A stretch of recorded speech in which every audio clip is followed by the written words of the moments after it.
This is League and Lore, where we tell you stories while you fall asleep. Let your thoughts drift, and imagine and picture yourself in the epic and vast world of Runeterra. We'll tell you a story about this universe that was created by Riot Games, the makers of League of Legends, which is one of the world's biggest and most popular esports video games. This story and any other story on this channel are a fan-made lore story, inspired by League of Legends. All content within the stories have been researched and are based off of actual canon lore, which is available online on the League of Legends website, and there is always a link to the lore in the description of this video. All rights to League of Legends and Runeterra belong to Riot Games. Before we continue, if you are a fan of the game League of Legends and are here to be immersed into the world of Runeterra, then please make sure to like the video and subscribe. Make sure you ring the notification bell so you never miss out on any of our channel's videos.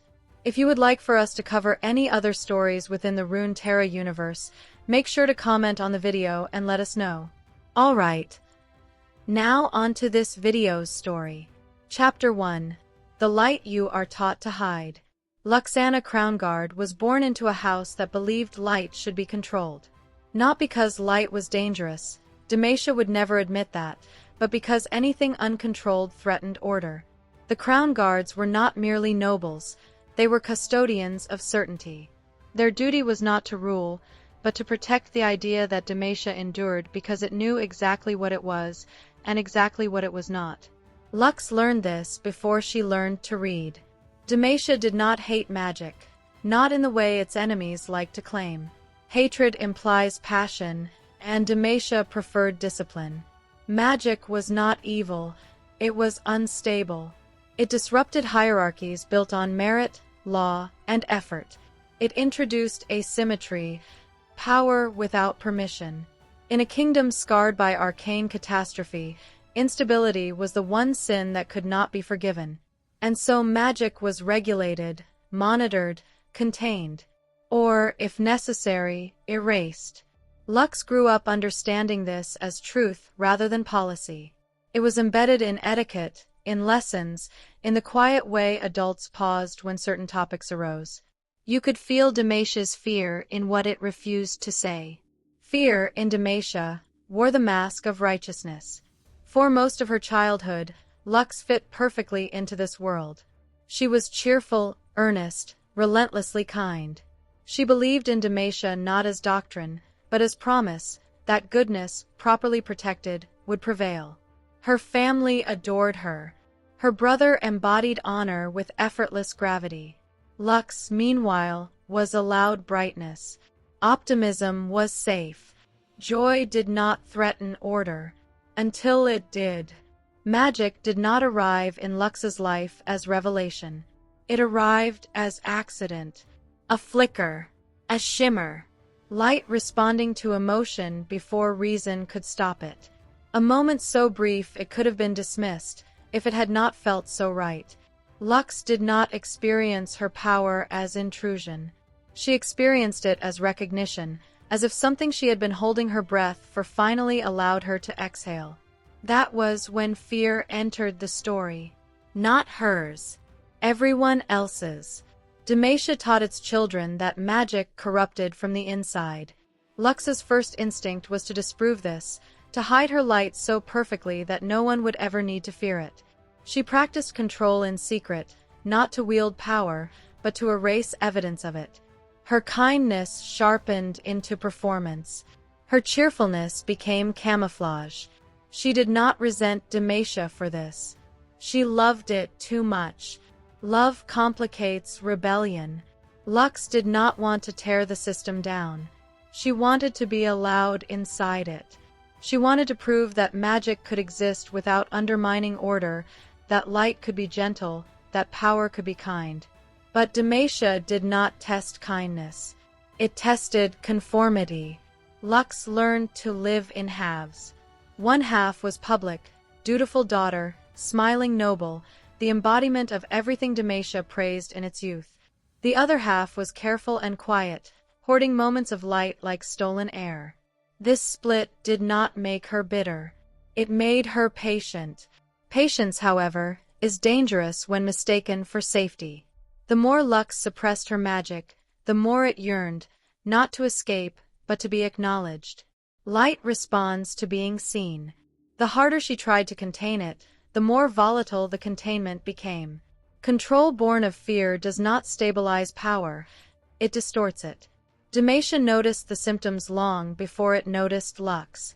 Whispers circulated. Incidents increased. The mage seekers, ostensibly protectors of order, expanded their reach. Laws tightened. Surveillance sharpened. The kingdom told itself this was precaution, not paranoia. Lux told herself she was not in danger. After all, she was crown guard. Privilege is another kind of camouflage. It convinces you that the rules are flexible, until they aren't. Lux watched as others vanished quietly, accused of instability they could not disprove. She felt guilt, but guilt without action hardens into self-protection. The moment that changed everything did not come with spectacle. It came with recognition.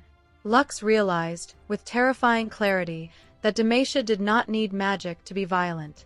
It only needed fear and certainty. The system that claimed to protect goodness was perfectly capable of destroying it, methodically, politely, and without ever questioning its own virtue. This realization did not make Lux hate Demacia. It made her question it. And questioning, in Demacia, is the first step toward exile. Lux stood at a threshold few heroes are allowed to occupy. She loved her home, understood its fear, and could no longer excuse its cruelty. She did not want to overthrow it. She wanted to change it from within, an ambition both noble and naive.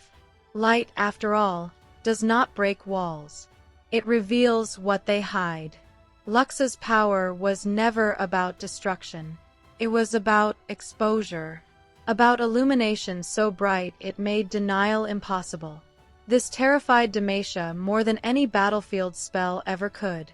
Because armies can be fought, truth has to be answered. Lux had not yet chosen rebellion. She had not yet chosen flight. She stood, trembling but resolute, holding light in a kingdom built on shadowed certainty. The question before her was not whether she could survive. It was whether she could remain herself without becoming what Demacia feared, or what Demacia demanded. The light waited. And for the first time, Lux considered that hiding it might be the most dangerous choice of all. Chapter 2. Loving a Kingdom That Is Afraid of You. Lux did not wake up one day and decide to lie. She learned to lie the way Demacia taught everyone else, gently, politely, and for what it insisted was the greater good. The kingdom's fear of magic was never loud.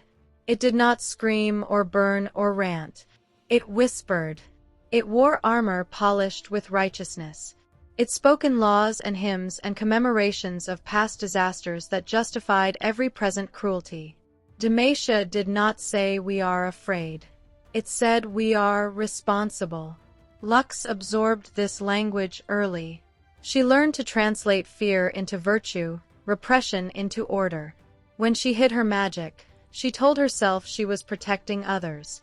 When she smiled while mage seekers passed through noble halls, she told herself stability required sacrifices.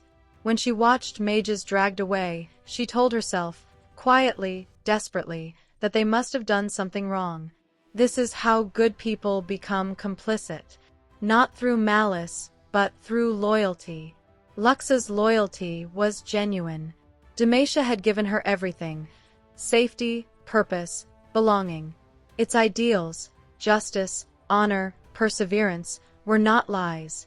They were incomplete truths elevated into absolutes. Lux believed in them so deeply that she tried to excise the part of herself that complicated them. That excision hurt more than she admitted. Magic, when suppressed, does not disappear. It presses inward. Lux began to feel it as pressure behind her eyes, warmth beneath her skin, flashes of light when her emotions surged. Joy made it flare. Fear made it spike. Anger made it pulse dangerously close to the surface. Control became obsession. She practiced restraint not to master her power, but to erase it. Every successful concealment reinforced the lie that this was sustainable. Every failure deepened her terror, not of punishment, but of exposure. Exposure would force Demacia to choose. And Lux already knew how Demacia chose. The contradiction sharpened as she grew older. Demacia celebrated heroes who wielded power so long as that power fit approved categories: steel, discipline, lineage, obedience. Strength earned through tradition was honorable. Strength that emerged spontaneously was suspect. Magic was not condemned because it was destructive. It was condemned because it was unregulated. Lux embodied that threat perfectly. Her magic was bright, expressive, responsive to emotion. It refused to be boxed into doctrine. It did not wait for permission. It answered need instinctively. In another land, she might have been revered. In Demacia, she was a liability wrapped in a smile. The deeper Lux embedded herself in Demacian life, the more clearly she saw the system's shape. The Mage Seekers were not monsters. They were bureaucrats of fear, convinced that containment was compassion. Their cruelty was procedural, not passionate. They believed sincerely that every mage they imprisoned was a disaster prevented. That belief made them terrifying, because it could not be reasoned with easily. Lux's privilege protected her, for a time. Her family's name insulated her from scrutiny. But privilege is conditional. It requires silence. The more Lux learned, the more fragile that silence became. She began to notice patterns. Mages disappeared from poor districts first.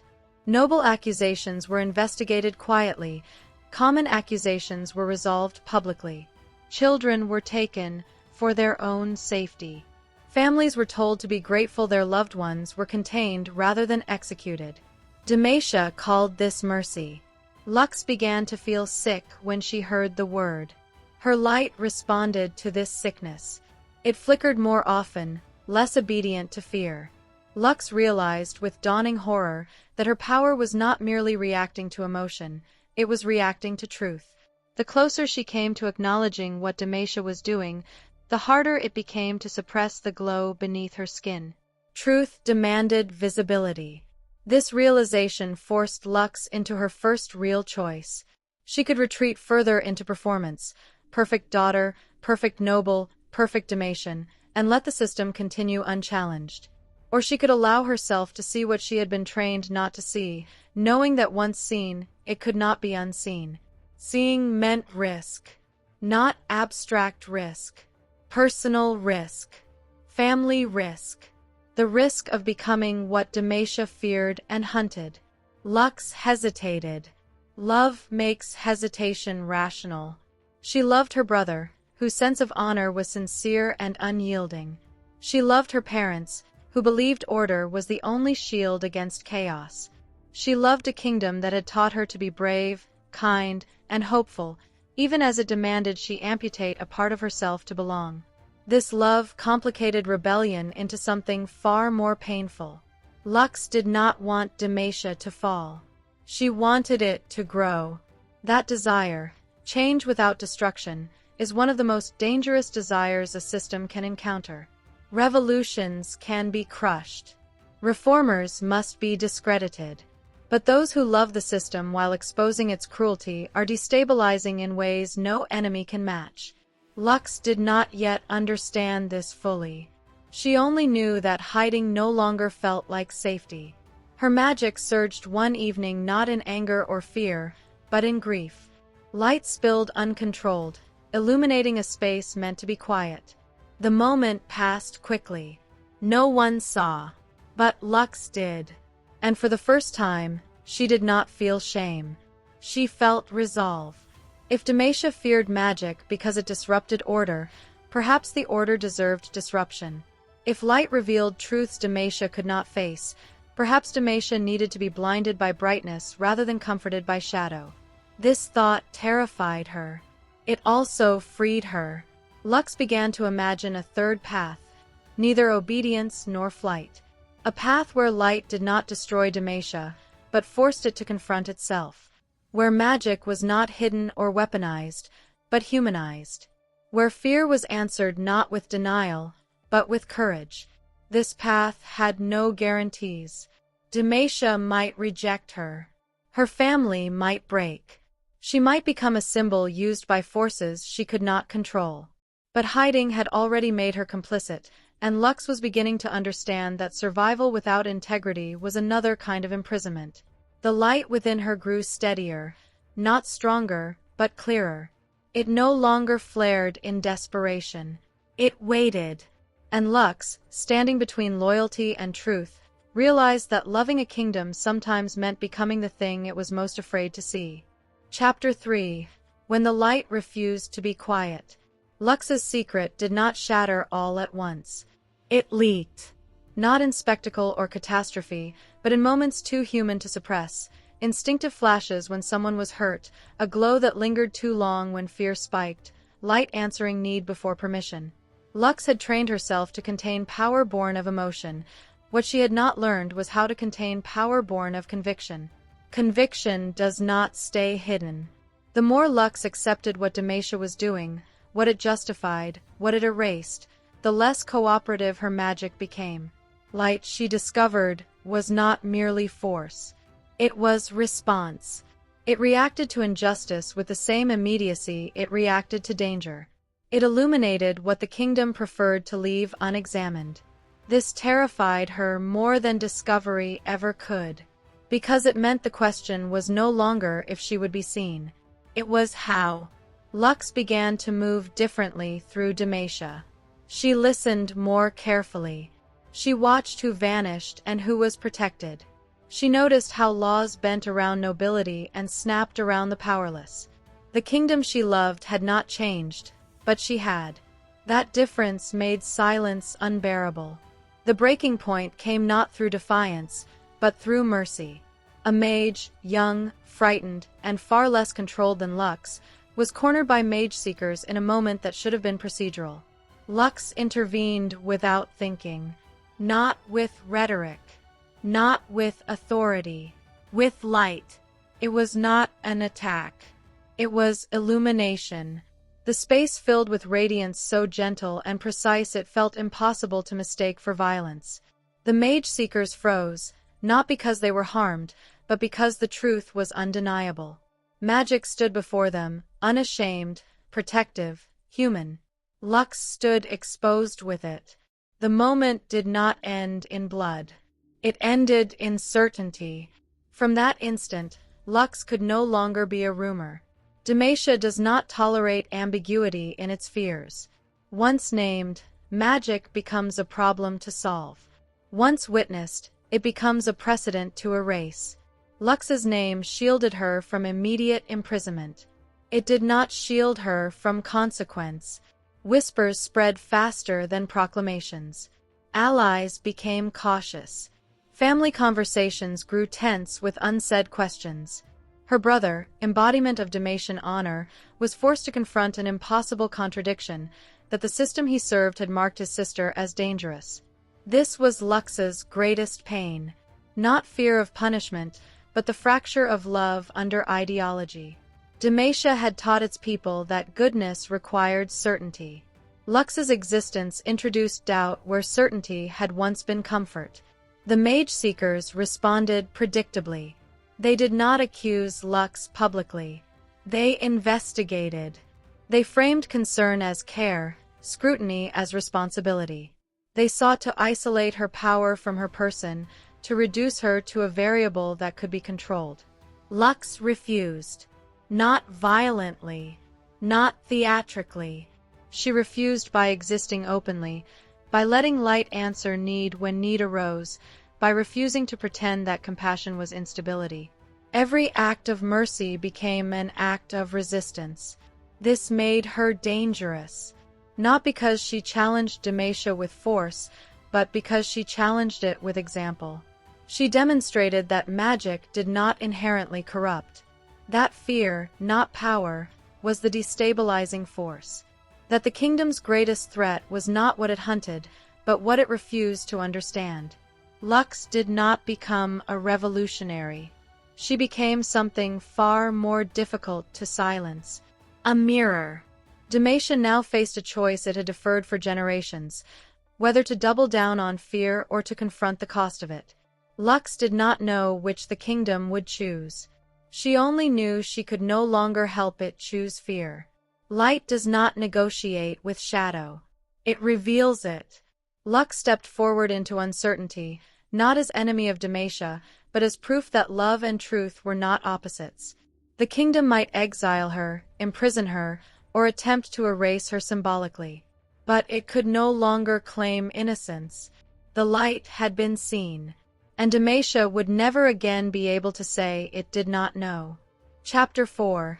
The Prisoner Who Named Her Fear. Luxana Crownguard did not seek the man beneath the palace. She was led to him by the same instinct that had always guided her light, the pull toward truths Demacia buried rather than confronted. The Mage Seeker's vaults were not hidden because they were secret. They were hidden because Demacia preferred not to look at what it had decided was necessary. The stone corridors beneath the city hummed with a quiet, oppressive order, wards etched into walls, sigils designed to suppress, cells built not to punish but to contain. This was the architecture of fear rendered lawful. Lux entered as a visitor. She left as a witness. The prisoner's name was spoken rarely and always with contempt, Silas of Dregborn. To the Mage Seekers, he was an aberration, proof that magic, when left unchecked, inevitably became violent. To the nobles, he was a cautionary tale. To Lux, at first, he was simply a problem she wanted to understand well enough to make go away. That was her mistake. Silas did not look like a monster. He looked like a man who had been starved of everything except anger.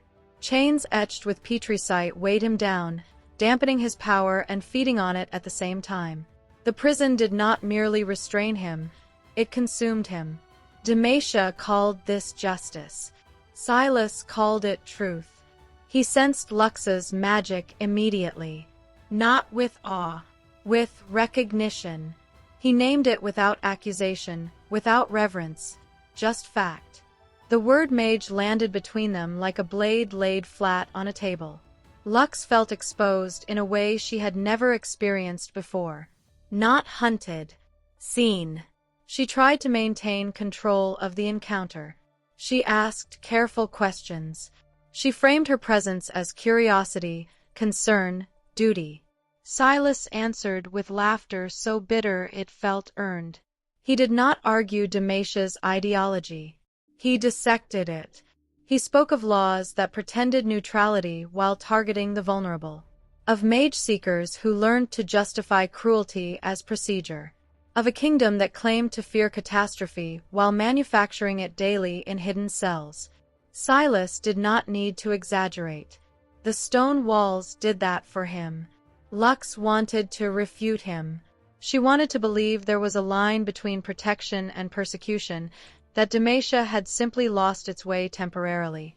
Silas dismantled this hope methodically. He spoke not as a rebel, but as a product, shaped by the system Lux still wanted to save. Then he touched her. Not physically, magically. When Silas reached for Lux's power, it was not theft, it was resonance. Her light surged, reflected and amplified through him in a way that left her breathless. For a heartbeat, she felt what it was like for magic to be unashamed. Not hidden, not regulated, not apologized for. The sensation terrified her, because it felt right. Lux recoiled. The mage seekers rushed in. Silas laughed, not triumphantly, but knowingly. He had seen the fracture form. He had named it. He had proven that Lux was not an exception to Demacia's fear. She was its future target. Lux left the vault changed. Not radicalized. Not converted. Disillusioned. She could no longer tell herself that Demacia's cruelty was accidental. It was intentional, maintained, systematized. Silas was not a deviation. He was an outcome. And if Lux continued to believe she could reform the kingdom without confronting this truth, she would eventually become its alibi. Worse, its excuse. When Silas escaped, the city convulsed with certainty. Demacia did not ask how a prisoner could endure such conditions without becoming what he was accused of being. It asked only who had failed to contain him. Fear surged upward, crystallizing into policy.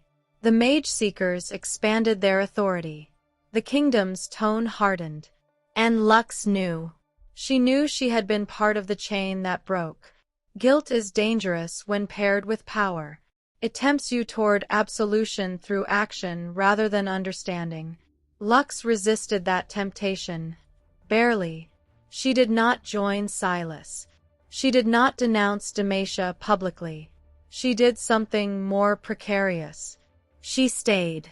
Lux chose to remain inside a system that would eventually turn on her, not because she believed it deserved loyalty, but because she believed it could not change without someone refusing to leave quietly.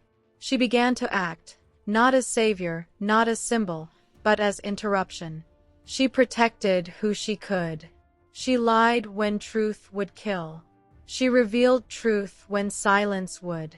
Her light became precise, restrained, intentional, not hidden, but disciplined by purpose rather than fear. This made her dangerous to everyone. To Demacia, she was a contradiction they could not resolve without acknowledging fault. To Silas, she was proof that not all who served the system were irredeemable, and therefore harder to dismiss.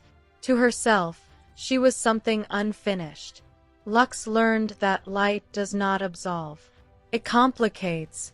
It forces choice where certainty once lived.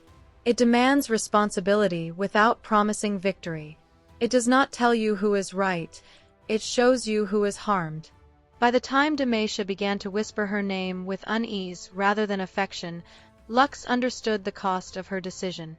She would never be fully trusted again. She would never be fully free. She had stepped into the narrow space between rebellion and obedience, where change happens slowly, if it happens at all. But she had also discovered something essential. Fear thrives in silence. And light, real light, does not shout. It persists. Chapter 5. Exile and Symbol, carried at once. Luxana Crownguard became two things in Demacia long before Demacia admitted she was either. To the state, she was a problem postponed. To the people, she was a rumor that refused to die. This was the peculiar shape of her exile, not cast out beyond the walls, but pushed to the margins within them, present enough to be useful, distant enough to be deniable. Demacia did not banish Lux because it could not afford to. A crown guard removed publicly would fracture the lie that magic was rare, external, containable. Instead, the kingdom did something more sophisticated. It repositioned her. Lux remained nominally protected by her name, but her influence was quietly narrowed. Invitations ceased. Assignments changed. She was praised in public and monitored in private. Where she once moved freely as a noble daughter, she now felt the invisible geometry of surveillance shape her steps. This was exile by subtraction, and Lux understood it immediately. Demacia had learned, as many regimes do, that symbols are dangerous only when they move. A fixed symbol can be absorbed, ritualized, drained of threat. Lux would be allowed to exist so long as she did not act. So long as her light remained metaphor rather than intervention. Lux refused that bargain. She did not challenge Demacia openly. That would have made her a martyr, and martyrs are easy to erase. Instead, she became something far harder to deal with, inconsistent. She appeared where she was not expected. She intervened when procedure would have looked away. She spoke gently in places where cruelty relied on silence. Her magic followed suit. Lux learned discipline not from fear, but from responsibility. She did not wield light to overwhelm or punish. She used it to shield, to expose, to interrupt. Her restraint was intentional. Each act was small enough to avoid spectacle, large enough to matter to someone. This was how she survived. It was also how she spread. Stories do not require banners. They require witnesses. A guard who hesitated. A prisoner who escaped notice. a child who was hidden rather than taken. Lux's light became associated not with rebellion, but with reprieve, the moment when certainty faltered and another outcome became possible. Demacia could not prosecute reprieve, not without admitting it was unjust. At the same time, Lux became something else entirely beyond the palace walls. For mages in hiding, her name became shorthand for contradiction, proof that magic and honor could coexist, that fear was not universal, that even Demacia contained fractures where light could pass through. She did not lead them. She did not promise safety. She simply existed, and that existence mattered. This dual role strained her constantly. To the mage seekers, she was suspect but untouchable. To the oppressed, she was hope but not salvation. To her family, she was loved but increasingly unknowable. Lux felt the weight of this tension acutely in her relationship with her brother. He embodied Demacia's ideal of righteous service, yet his loyalty began to bend under the strain of proximity to truth. He could not dismiss Lux as aberration. He could not fully defend the system without contradicting his own sense of justice. Lux did not push him. She let doubt do its quiet work. This patience distinguished her from Silas of Dregborn, whose rebellion had crystallized into open opposition.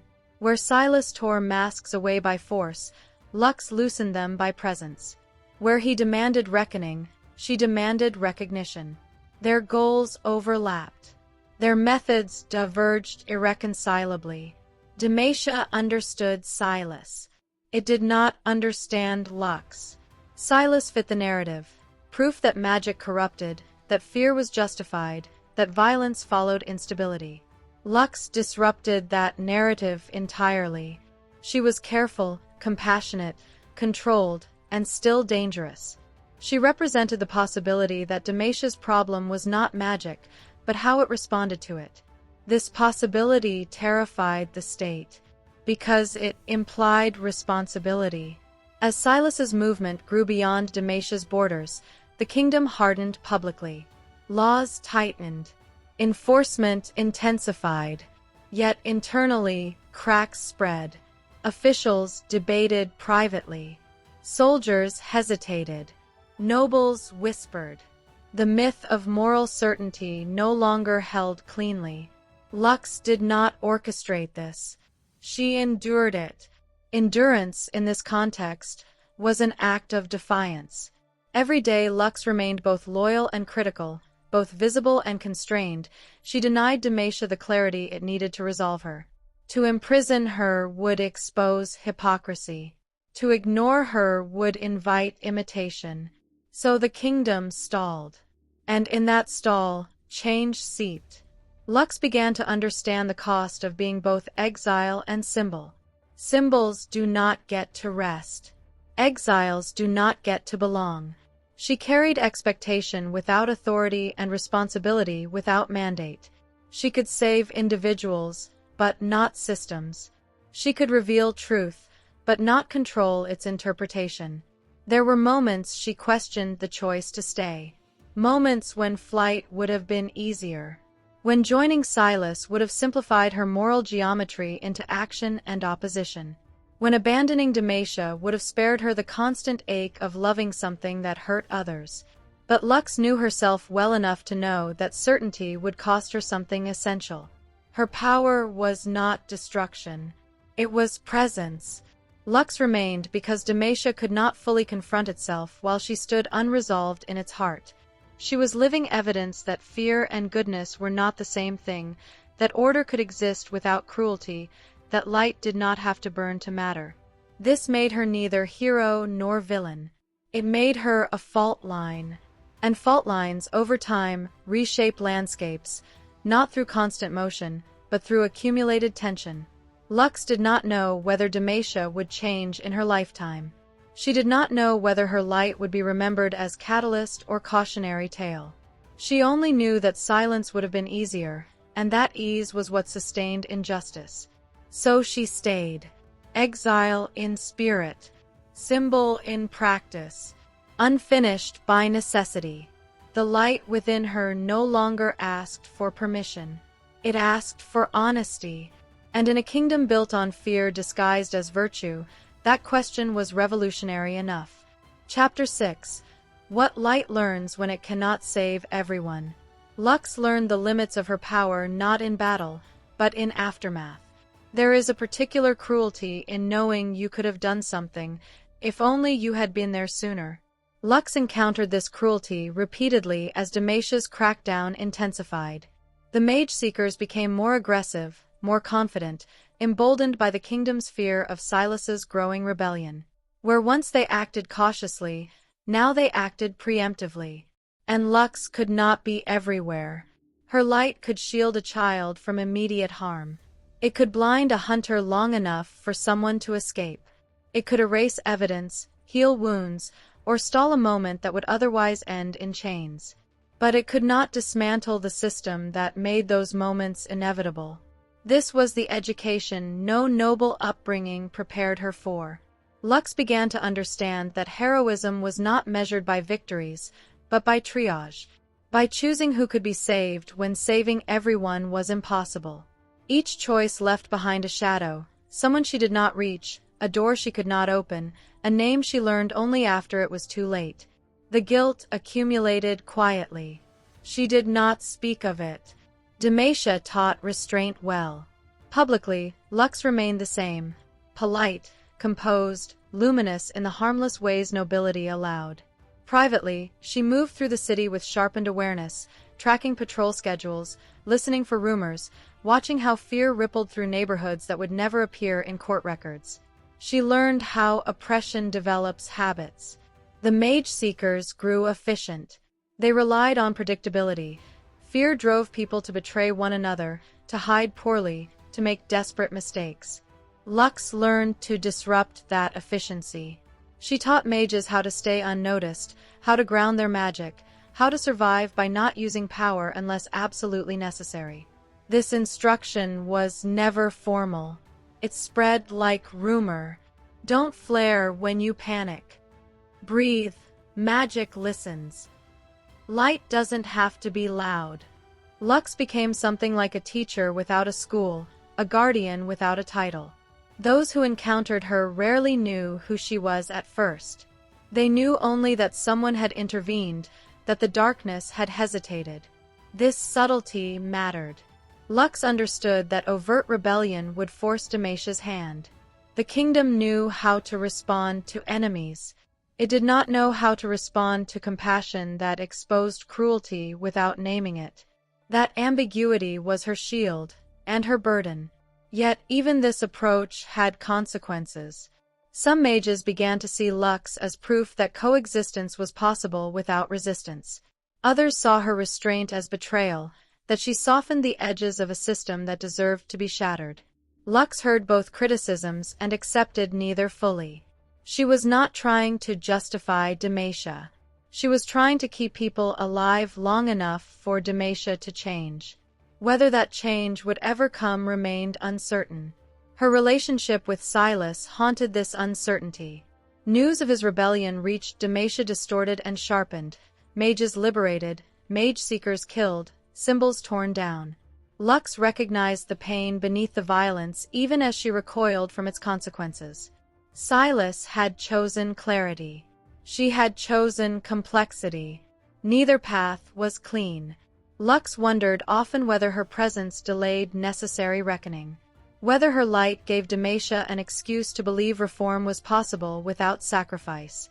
This doubt gnawed at her during long nights when the city slept and her magic glowed faintly in empty rooms.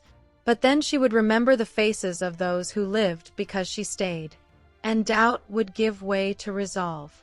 Lux did not believe herself the answer to Demacia's crisis. She believed she was part of it, a living contradiction that forced the kingdom to confront its own fear. Her power was not in overthrowing laws, but in revealing how brittle they became when confronted with humanity. Light, she learned, does not end darkness. It teaches people how much darkness they are willing to tolerate. Lux continued on, knowing history might not remember her kindly, or at all. She accepted that her role might be to endure rather than triumph, to preserve rather than transform. And in a world obsessed with heroes who change everything at once, Lux quietly embodied a different truth.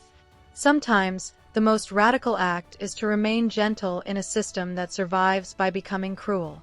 Chapter 7. Between the Sword and the Chain.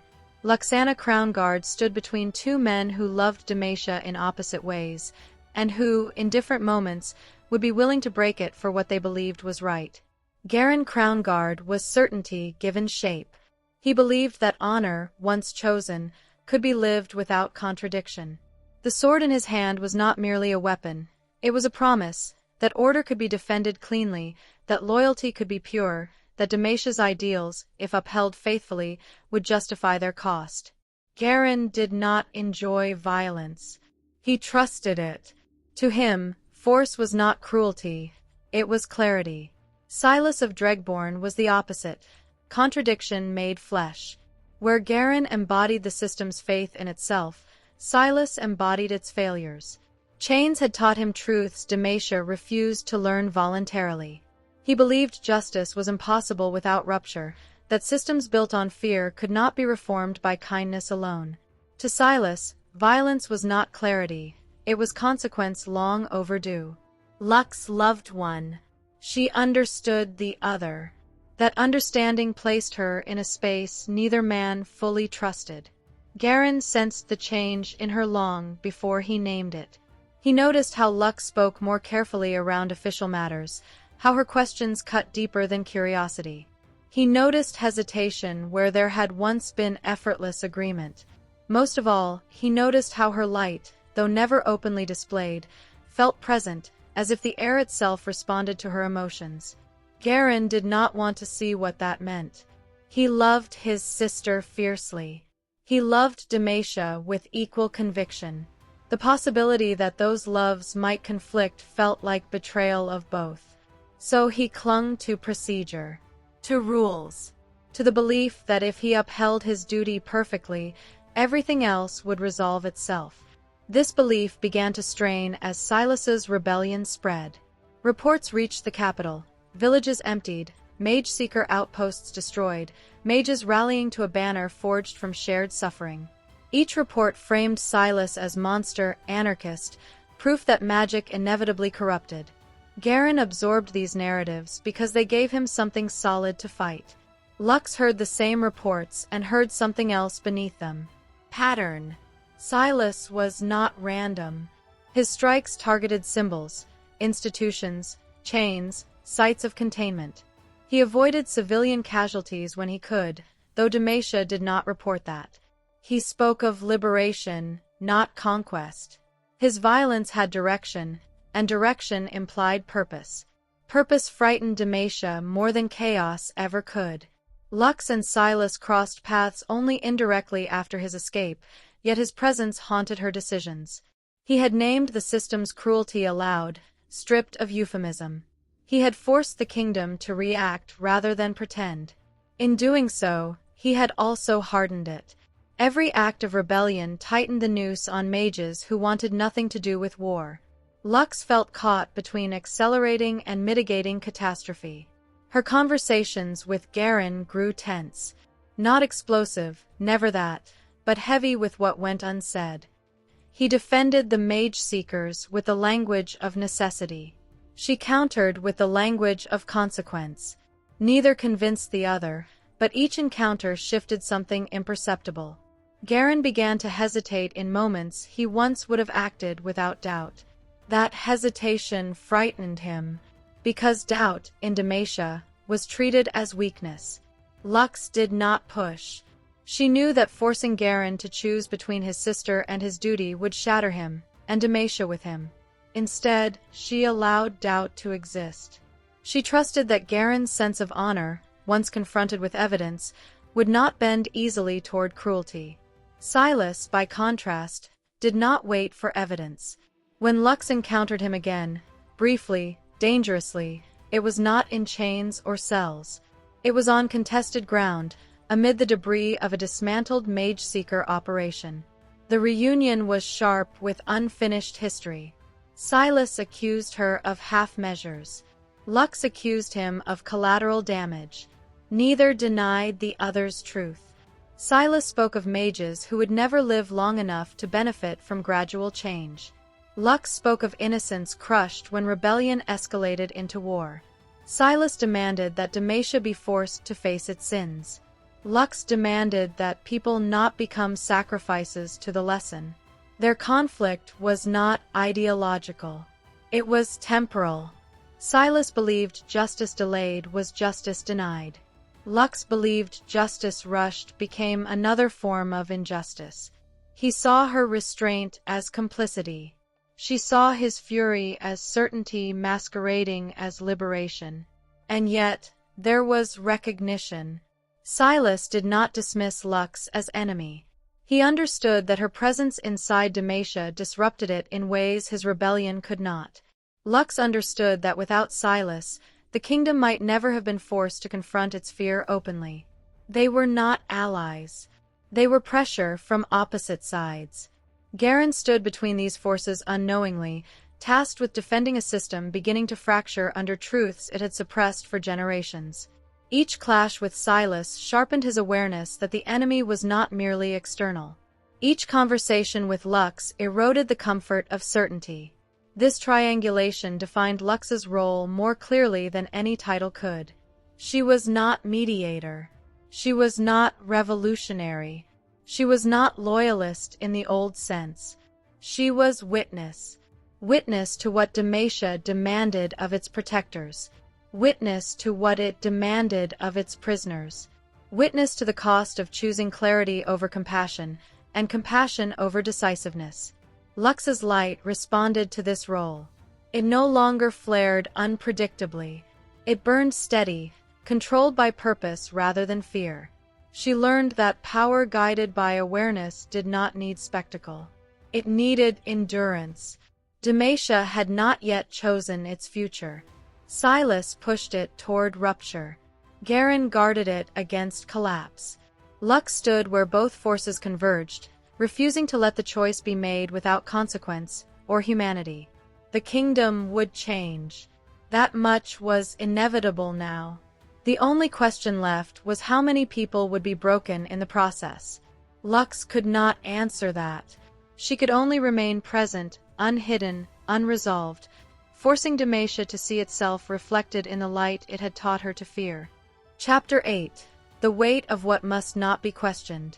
Garen Crownguard had always believed that doubt was a luxury Demacia could not afford. From the moment he first lifted a sword in service of the crown, certainty had been his shield. The world was dangerous. Order was fragile. Someone had to stand firm when others hesitated. That someone, he believed, was him. Demacia did not need philosophers. It needed guardians. And yet doubt had found him anyway. It crept in not through failure, but through familiarity. Through repeated encounters that refused to resolve cleanly. Through enemies who did not behave as monsters, and allies who no longer spoke with the confidence he expected of them. Through his sister, whose presence now unsettled him more than any battlefield ever had. Garen saw the effects of Silas's rebellion firsthand. Mage-seeker caravans burned. Garrisons fell to coordinated strikes that spoke of planning rather than chaos. Mages who had once hidden now moved openly, emboldened by the promise of liberation. Each incident was reported to him with the same language: terrorist, anarchist, threat, yet the reality on the ground was messier.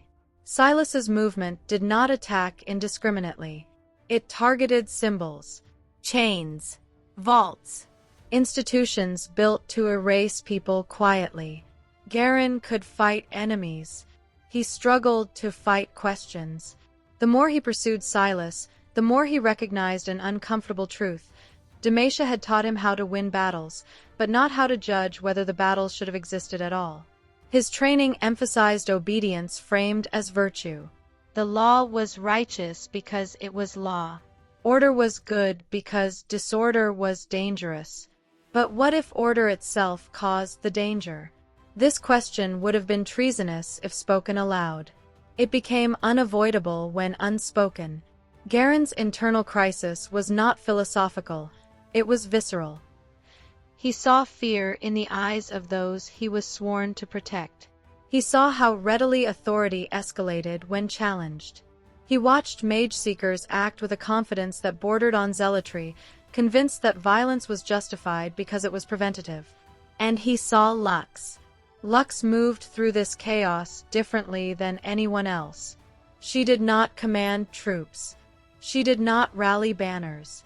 She appeared in the aftermath, quietly, deliberately, where harm had already been done. People spoke her name not as battle cry, but as reassurance. This disturbed Garen more than Silas ever could. Silas was easy to frame as enemy. Lux was not. She did not contradict Damasia's ideals. She embodied them, mercy, protection, restraint, more faithfully than many who wielded authority. And yet her actions exposed the distance between what Damasia claimed to be and what it had become. Garen realized, with a tightening in his chest, that if Lux were judged by the same standards as others, she would not survive them.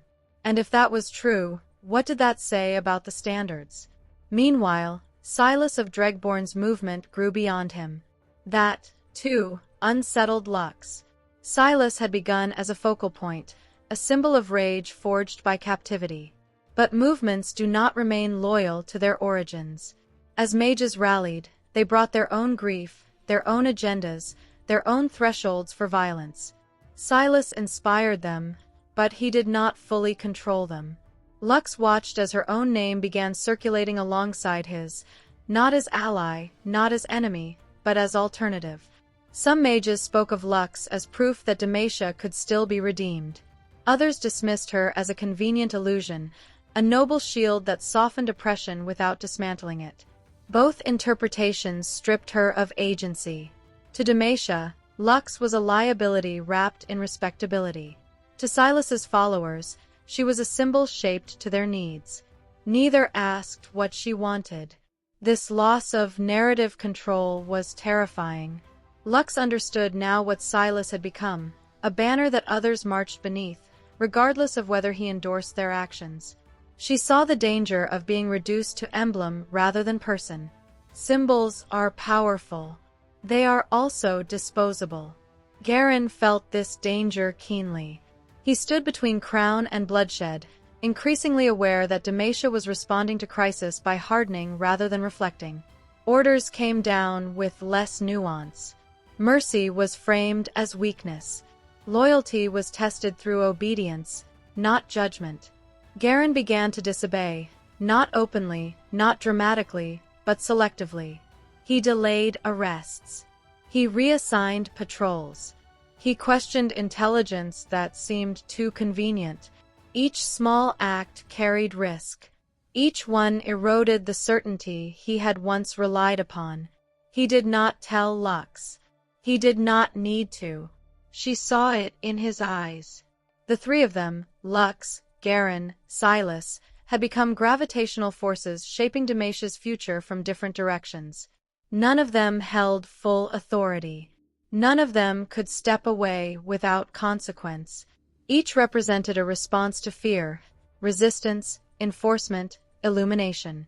Damasia strained under this triangulation. The kingdom had built itself on the belief that truth was singular and order absolute.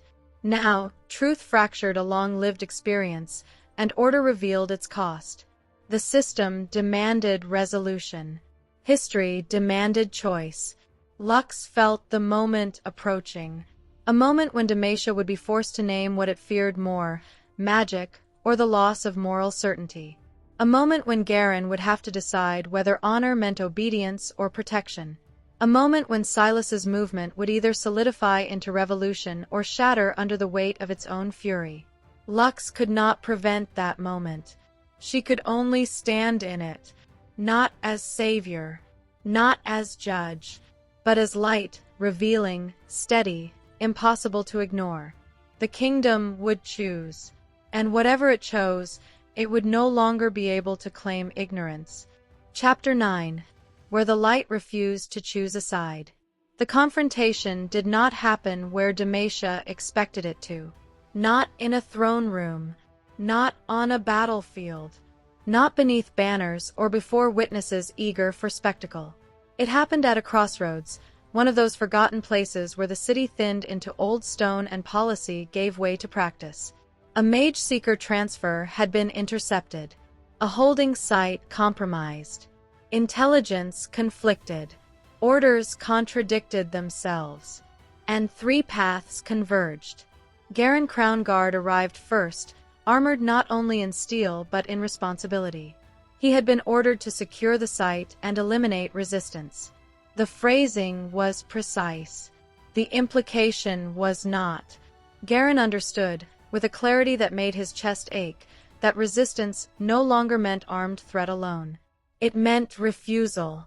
Silas of Dregborn arrived second, not as a lone insurgent but as catalyst. He did not bring an army. He brought momentum, the dangerous kind that exists when people believe history has finally turned in their favor. The mages with him were tense, ready, scarred by too many near misses to trust mercy. Silas did not expect compromise. He expected blood. Luxana Crown Guard arrived last. Not summoned.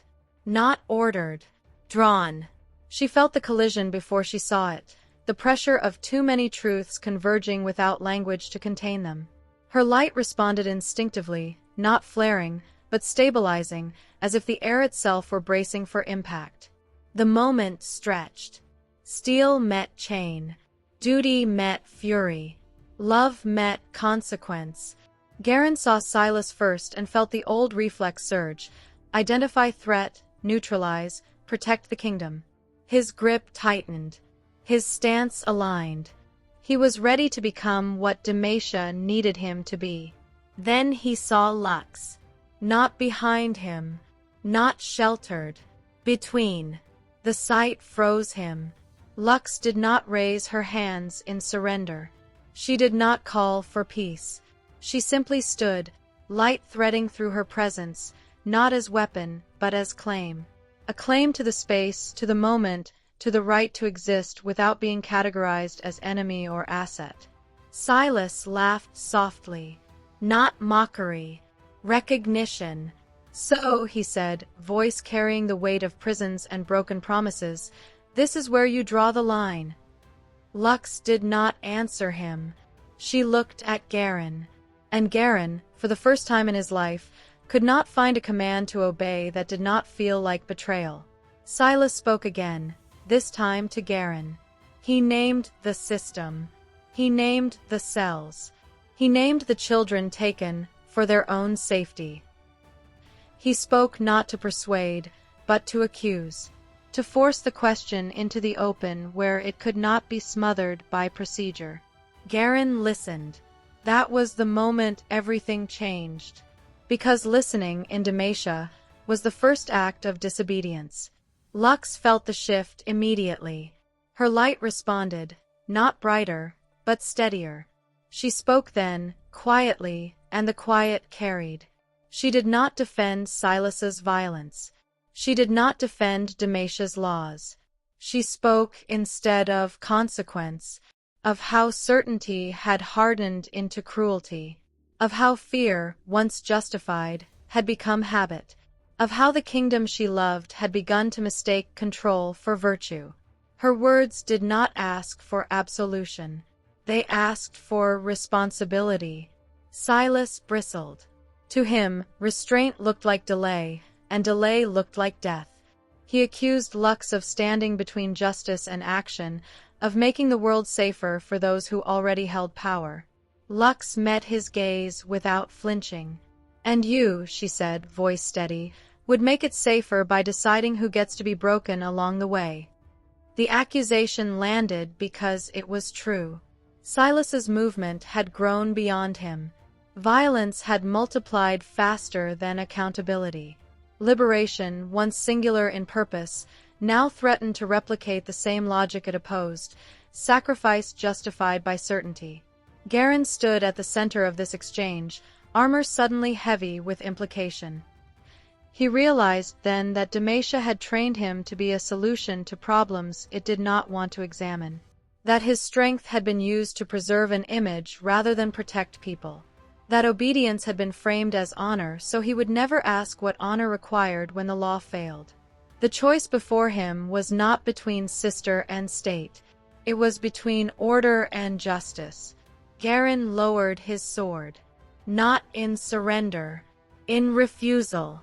The act was quiet. There was no declaration. But in that silence, authority fractured. The soldiers behind him hesitated. The mages felt it. Silas felt it most of all. For the first time, Demetia's greatest symbol of certainty stood unresolved.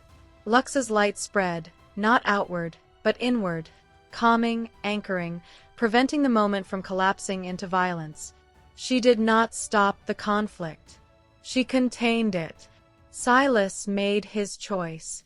He withdrew, not because he was defeated, but because the confrontation had shifted. Killing Garen would have been easy. Killing him now would have hardened Demetia beyond repair. Silas did not abandon his cause, but he recognized the moment had changed its shape. "This isn't over," he said to Lux. "I know," she replied. And for once, that was not a threat. The mages dispersed. The prisoners were gone. The site stood intact but altered, like a scar that refused to close. Garen issued no report. Lux said nothing publicly. Silas vanished into the growing movement he could no longer fully command. Demetia, meanwhile, felt the tremor. Not an earthquake. A fault line. From that day forward, the kingdom could no longer pretend its guardians were unanimous, its enemies irredeemable, or its fears unquestionable. 3 figures, sword, chain, and light, had stood in the open and refused the simplicity Demetia depended on. The conflict did not end. But it changed. And Lux understood, standing in the quiet after the storm, that history does not turn on victories.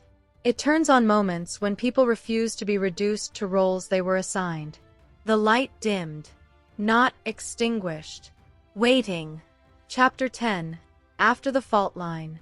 Demetia did not wake up changed. It woke up aware. The confrontation did not spread through proclamation or rumor at first. It moved the way unease always does, sideways, through behavior. Orders hesitated. Reports softened their language. Arrests were delayed, then quietly cancelled. Soldiers who had seen Garen lower his sword began to ask themselves what authority looked like when certainty cracked without collapsing. No one spoke of the crossroads openly, but everyone felt it. Garen Crown Guard returned to duty carrying a weight heavier than any blade. He had not defected. He had not rebelled. Yet something fundamental had shifted. For the first time, he understood that loyalty without judgment was not honor, it was abdication. This realization isolated him. Superiors watched him more closely now, noting his restraint, his questions, his refusal to escalate where escalation was expected. They could not accuse him of treason. His record was unassailable. But they sensed the danger in a symbol who no longer moved predictably. Garen felt the contradiction keenly. He still loved Demetia, still believed in protecting its people. What he could no longer accept was the idea that protection required blindness. His sword had not lost its purpose, but its meaning had changed. It was no longer an instrument of certainty. It had become a measure of restraint. Lux saw this transformation with a mixture of relief and sorrow. She had never wanted Garen to choose between her and the kingdom. She had wanted him to choose people over abstraction. Now that he had begun to do so, she understood the cost. Doubt did not make him weaker. It made him lonelier. Luxana Crown Guard herself became harder to categorize than ever. The mage seekers could not move against her without provoking scrutiny they were unprepared to answer. Nobles avoided her in public and sought her out in private, hoping for reassurance that things would return to normal. Common folk whispered her name cautiously, not as savior, but as possibility. Lux did not embrace the role. She endured it. Being a symbol stripped her of privacy and certainty.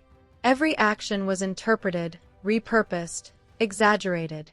When she intervened, some saw mercy. Others saw manipulation. When she refrained, some saw wisdom. Others saw cowardice. None of these interpretations were fully wrong, and none were fully hers. This was the cost of light in a fractured system. Silas felt that fracture expanding beyond Damasia's borders. Silas of Dregborn had withdrawn tactically, but his movement did not pause. If anything, it intensified. The confrontation confirmed something he had suspected but not fully acknowledged. Damasia was not a monolith. Its guardians could fracture. Its symbols could hesitate. That knowledge energized the rebellion and complicated it. Silas struggled to contain the narratives forming around Lux. Some mages saw her as proof that patience could work. Others saw her as the last excuse the kingdom would ever use to delay justice. Silas did not silence either interpretation, but he recognized the danger of myth overtaking reality. Lux was becoming a mirror people used to justify choices she did not make.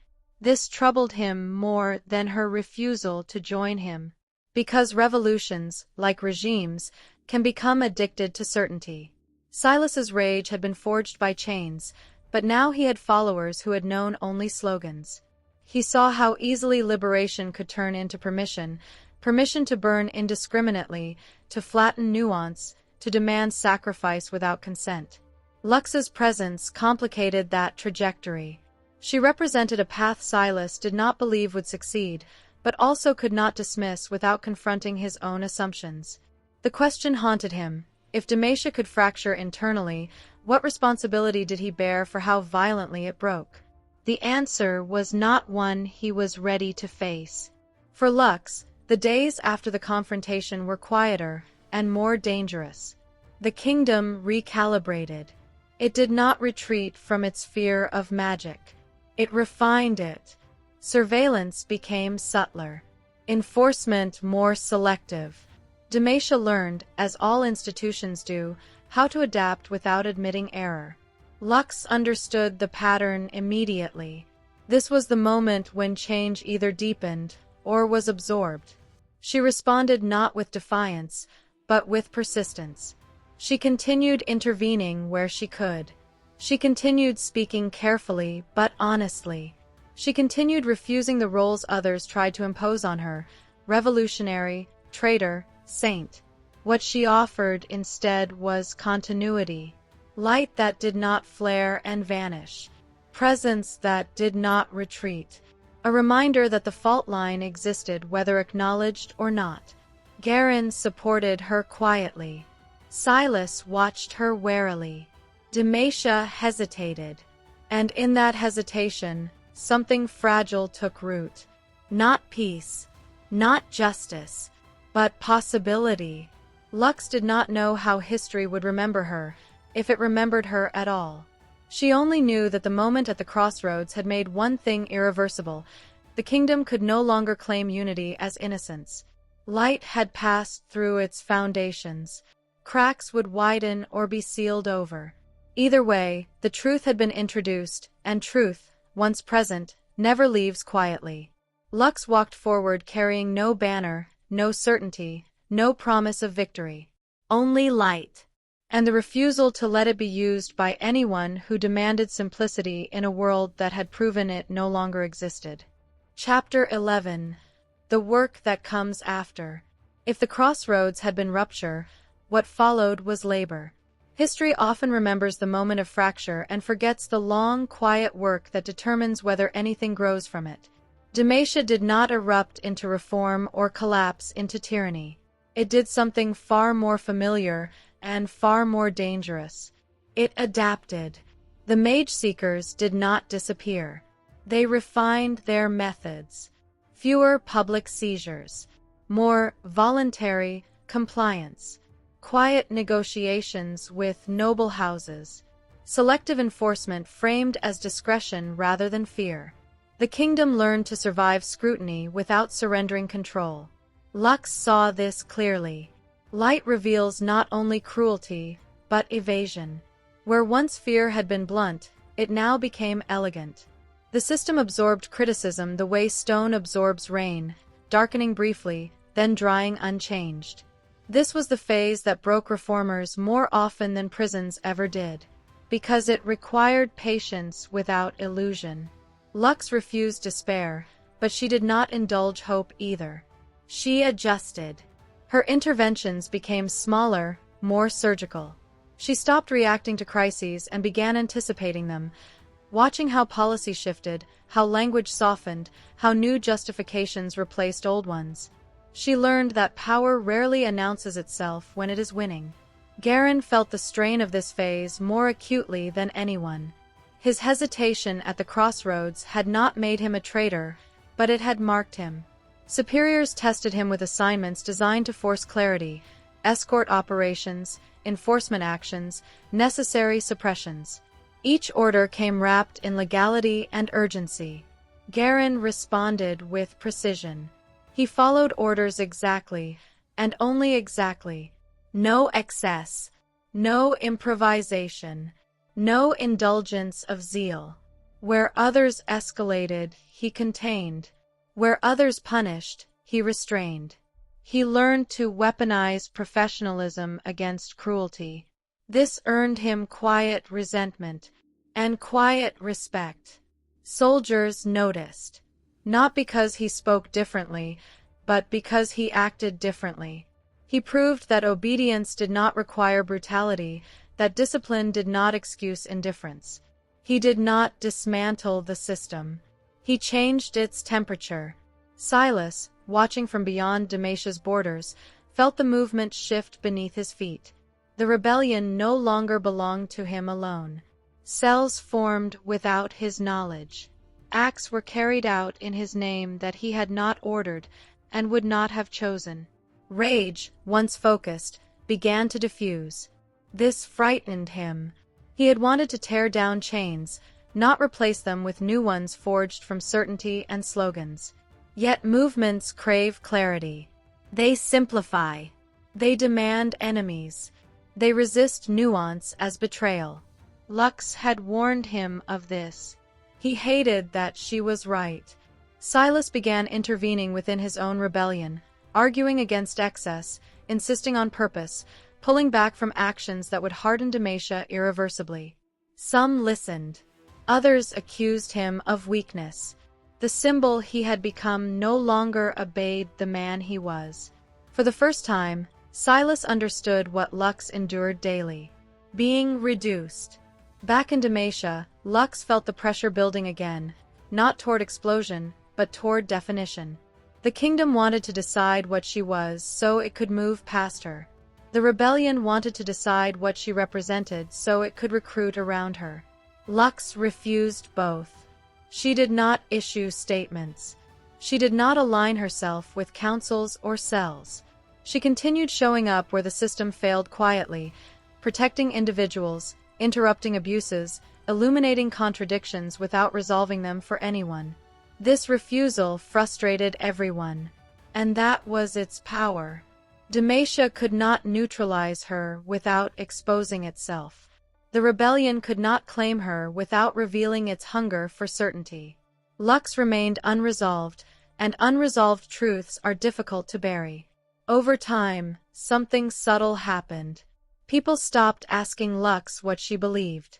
They began asking themselves. Soldiers questioned orders before executing them. Officials reworded directives to avoid excess. Mages debated whether rebellion required destruction or endurance. None of this was coordinated. None of it was clean. But it was real. Lux began to understand her role with painful clarity. She was not there to end the conflict. She was there to prevent it from becoming simple. To deny every side the comfort of moral monopoly. Light, she learned, does not choose sides. It chooses visibility. There were nights she wondered how long this could last. How long a person could exist as fault line without breaking. How long patience could resist both fear and fury. But then she would remember the crossroads, not the standoff, but the silence afterward. The moment when violence did not happen. when three paths diverged without one consuming the others. That moment had mattered, not because it solved anything, but because it proved that inevitability was a lie. Lux continued forward, knowing she might never see resolution, knowing her story might be footnote rather than anthem, knowing that both Demacia and its rebellion might outlive her unchanged. She stayed anyway, because the work that comes after revelation is not glory. It is persistence, and in a world that keeps demanding certainty, persistence, quiet, unclaimed, and unresolved, was the brightest light she knew how to give. Chapter 12. The Narrowing of Mercy. Luxana Crownguard began to feel the city constrict. It was not announced. Demacia did not issue a proclamation declaring a new phase of enforcement. Instead, the space where mercy had once fit, barely, started to shrink. Patrol routes overlapped more tightly. Questioning became quieter but more frequent. Discretion replaced procedure, a word that sounded humane until it was practiced. Lux recognized the pattern. The kingdom had learned from its mistakes. Where fear had once been blunt, it was now surgical. Mage-seeker operations avoided spectacle. Detentions happened at night. Charges were framed in language so neutral it disguised intent. Demacia did not want martyrs.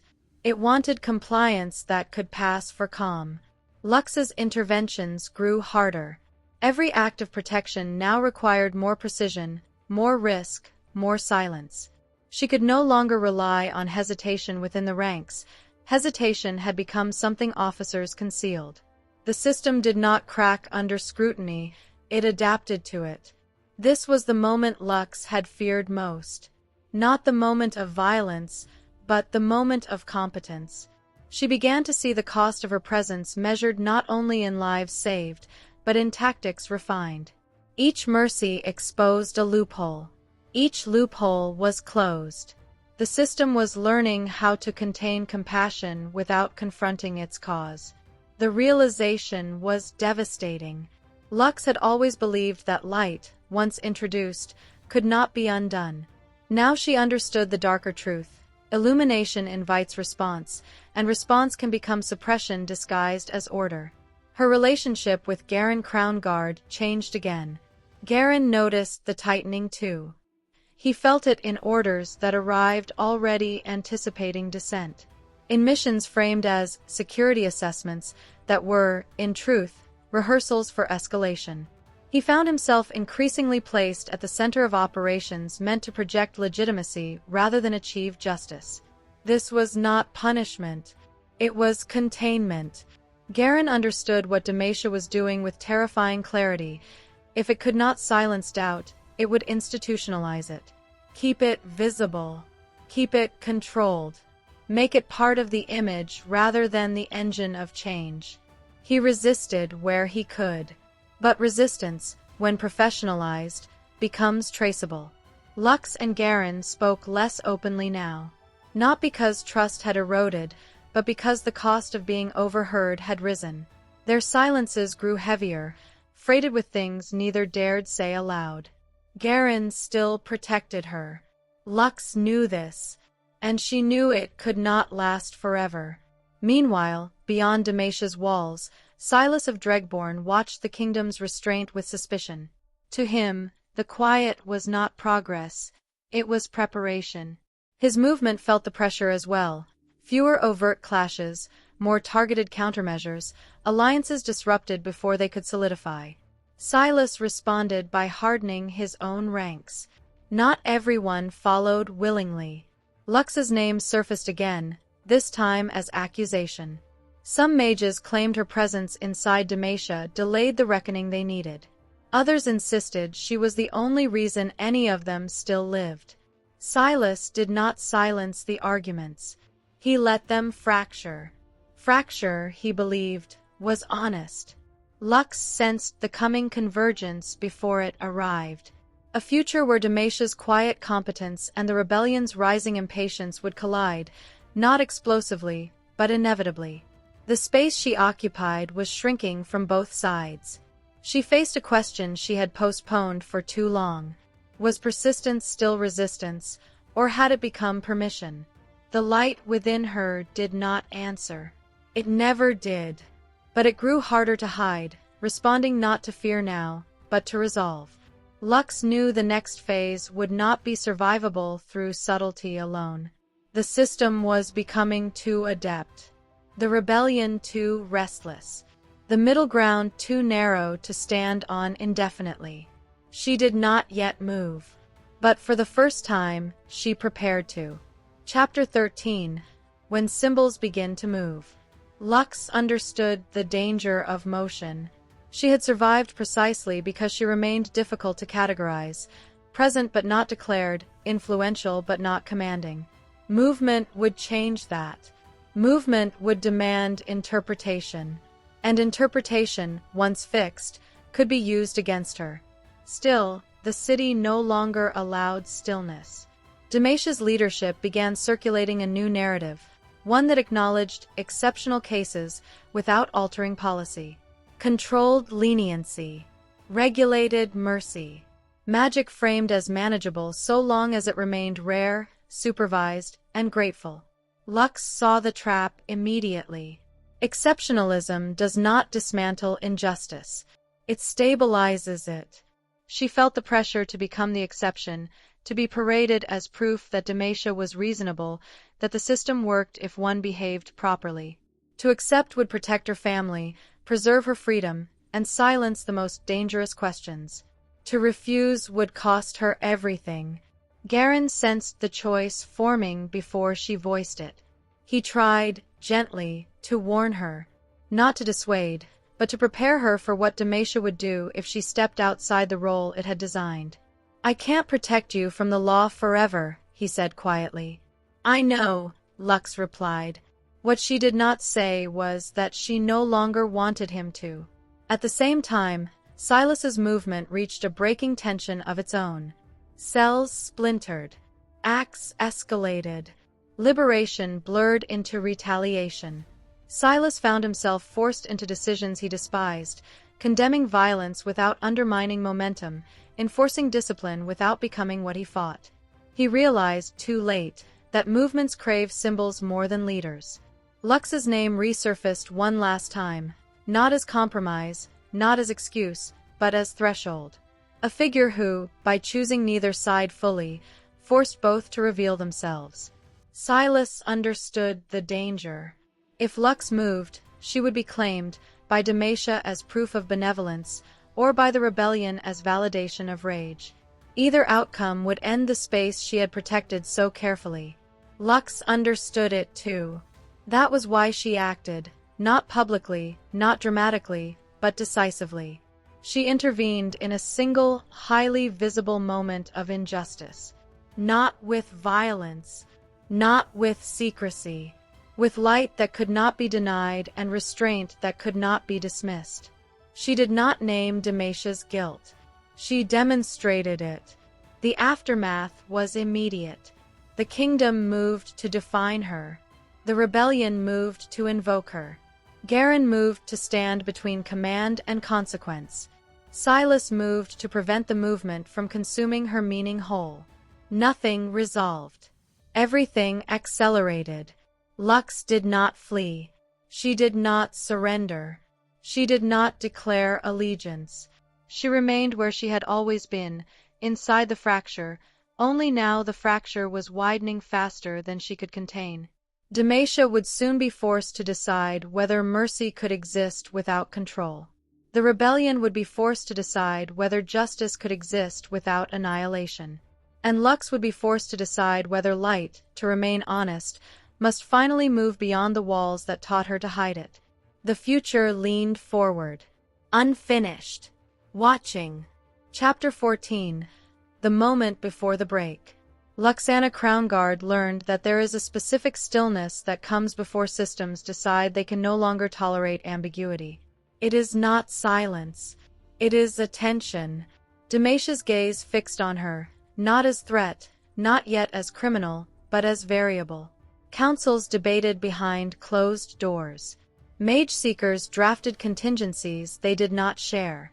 Noble houses repositioned themselves, eager to be on the correct side of a future that had not yet announced itself. The kingdom was preparing to define Lux whether she cooperated or not. Definition, Lux understood, was a form of containment. To be defined was to be made manageable. She felt the pressure in small ways: requests for private audiences, offers of protection framed as concern, invitations that carried implicit expectations. Demacia did not ask her to recant. It asked her to clarify, to say what she stood for, so the state could decide how to stand around her. Lux refused to clarify, not because she lacked conviction, but because conviction spoken too early hardens into position.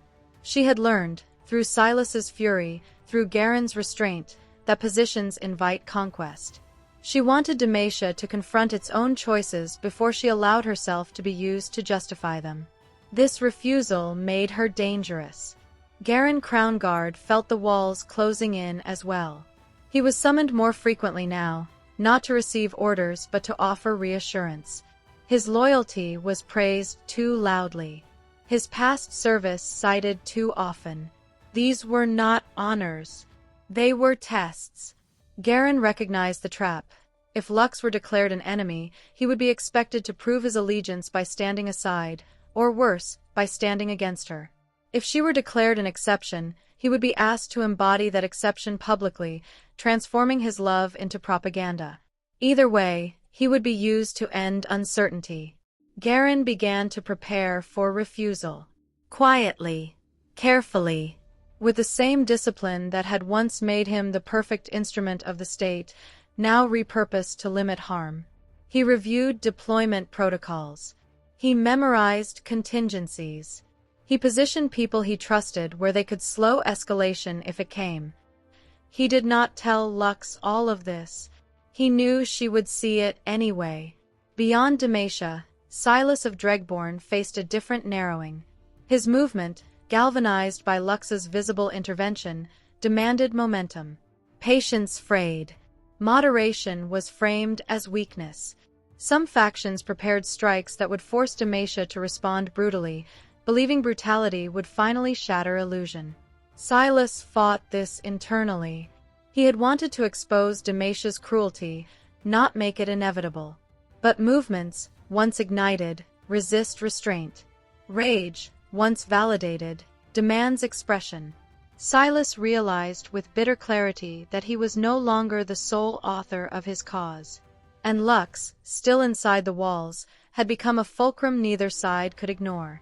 This was the danger of light. It attracts. Lux felt the cost of that attraction physically now. Her magic no longer flared. It pressed. The city's fear, hope, and expectation pulled at her power, demanding response.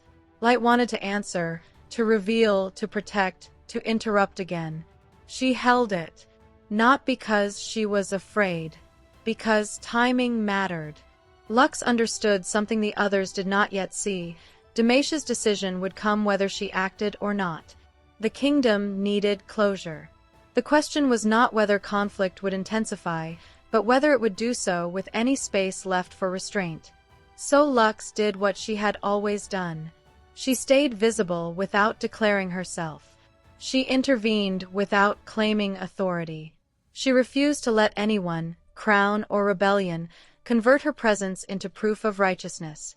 This refusal frustrated everyone, which meant it was working. The city hovered on the edge of action. Orders were drafted and undrafted. Raids planned and delayed. Alliances tested and retested. The system strained under the effort of not choosing. Lux knew that such strain could not last. Something would give. When it did, she would not be able to prevent harm entirely. She accepted that now. What she could still influence was how much harm, and whether it would be justified as necessary or recognized as tragic. Light cannot stop the breaking. It can decide whether the breaking becomes doctrine. Lux stood ready, not with certainty, not with plans, but with resolve shaped by everything she had learned, that justice rushed becomes cruelty, that mercy isolated becomes alibi, and that truth, to matter, must survive the moment it is finally spoken aloud. Demacia inhaled. The future waited in that breath, and Lux, still unresolved, still present, waited with it. Chapter 15. The Choice That Was Not Made. The break did not come as thunder. It came as a summons. Lux was called before Demacia's leadership, not accused, not arrested, not praised. The language was careful, curated to sound reasonable. The kingdom did not seek confession. It sought definition. To be defined was to be contained. To be contained was to be neutralized. She understood this immediately. The chamber was not hostile. It was immaculate. Polished stone, measured distance, voices trained to carry authority without emotion. They asked her to clarify her intentions for the good of the realm. They offered protection, legitimacy, and a future where her magic could exist, regulated, supervised, exemplary. An exception. Lux felt the weight of it settle into her bones. Exceptions do not change systems. They justify them. Outside the chamber, the city waited. Soldiers stood ready but not tense. Mage seekers prepared files, not chains. The rebellion watched from beyond the walls, poised to interpret whatever emerged as proof that patience was either vindicated or betrayed. Garen stood just beyond the threshold of the room. He had been placed there deliberately, a symbol to steady the outcome, a reminder that love could be leveraged, that loyalty could be staged. He felt the pressure acutely, orders unspoken, expectations precise. If Lux accepted, he would be asked to embody reconciliation. If she refused, he would be asked to embody consequence. Either way, the system would move. Lux listened to the offer without interrupting. She saw how sincerely it was presented, the fear beneath it, the desire to restore calm without dismantling control. Demacia was not asking her to lie. It was asking her to simplify, to become the version of herself that made everything else easier to ignore. She declined, not with a speech, not with accusation. She declined by refusing to be reduced. "I won't be your proof," she said quietly, "and I won't be your enemy." The words unsettled the room more than any defiance could have. They left no handle to grasp, no role to assign. The kingdom had prepared for opposition or compliance. It had not prepared for presence without permission.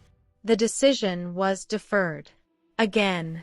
Outside, the ripple was immediate. Orders stalled. Plans recalculated. The rebellion hesitated, uncertain whether to escalate or wait. Garen felt the release of a breath he hadn't realized he was holding, and the dread of knowing this could not last. Lux left the chamber unchanged in status, altered in consequence. She had not resolved the conflict. She had intensified it by denying closure. Demacia could no longer pretend patience would end the question she represented. The rebellion could no longer claim inevitability without confronting the cost of forcing the issue. The city returned to motion, quieter, sharper, more deliberate. Lux felt the narrowing return. She also felt something else, clarity, not certainty about outcomes, but certainty about her role. She was not there to win. She was there to withstand, to remain visible when systems tried to rush past their own contradictions, to keep the space open long enough for others to choose differently. Light does not end darkness. It denies darkness the comfort of being unexamined. Lux stepped back into the city, unescorted, unprotected by decree, protected only by the instability she had helped create. She did not know how long she could hold that line. She did not know what it would cost her family, her brother, or herself. She knew only this. The choice Demacia wanted to make had not been made. And as long as it remained unmade, the future, fragile, dangerous, unfinished, was still alive. That's today's story from Runeterra. If you enjoyed the lore, consider liking the video and subscribing for more lore from League of Legends. Thank you for listening. and I'll see you in the next story.